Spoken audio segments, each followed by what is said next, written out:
Today is lecture day. Once again, we take a look into one of Stefano's notebooks. He prepared 7 little stories for us to understand fundamental elements of life. Actually, he prepared 8 stories, but we'll discover more another day. Here are 2. Let's start with the story of the cake. The other day, I asked Stefano, what makes some designers better than others? Which ingredients should be taken into consideration? Easy peasy, he said. Let's imagine a cake where every slice corresponds to one ingredient. The first ingredient is simple. 1/4 of our cake corresponds to our DNA. Who we are, where we come from, our childhood, parents, family. The second ingredient is our social skills and takes another 1/4. Imagine that this weekend, a big picnic is organized with all our friends. In order for the picnic to be fun and successful, we need a variety of ingredients. Good food and drinks, maybe a frisbee or Monopoly, and of course fun people. This said, once the picnic is over, we look back on our day and realize something. Gino was the life of the party. Gino has to come next time. But then, Tony was awkward, boring, and annoying. Let's all hope no one invites him to the next picnic. A third 1/4 of our cake is about being in the right place at the right time. Something not to confuse with luck. Being in the right place at the right time demands certain skills. It's a challenge on its own. Now, the fourth 1/4 of our cake is related to things we learn in school, and it is divided into 5 slices. The most relevant ingredient here is what you learn in kindergarten.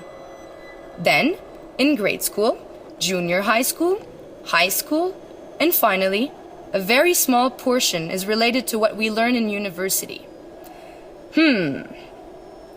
Now, our second story. We live in a world in which we're told, to a certain extent, that we should try to become famous. Yes, this road is an option. However, it is a slippery road.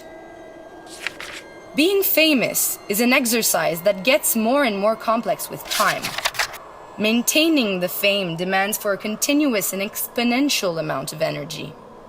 And then, at some point, the game is over, with all of its very unpleasant consequences. If we think about the factors needed to become famous, 99% of them are controlled and managed by external forces. This is not always so nice. Now, let's say that instead of aiming for the fame, each one of us works on becoming good at something. If most of us succeed in becoming good at something, imagine the mutual pleasure and benefit this would generate for all of us. And then, on top of this, time is on our side. In time, if we stay focused on becoming good in one thing, we have the possibility to grow better and better, and in the worst case scenario, stay at the same level. By the way, if we think about the factors needed to become good at something, 99% of them are controlled and managed by us. This is very nice. All in all, we strongly suggest you choose something to become good at. We talked about 2 things today: a cake and a choice between being famous or good. Let's share the 6 remaining stories some other time.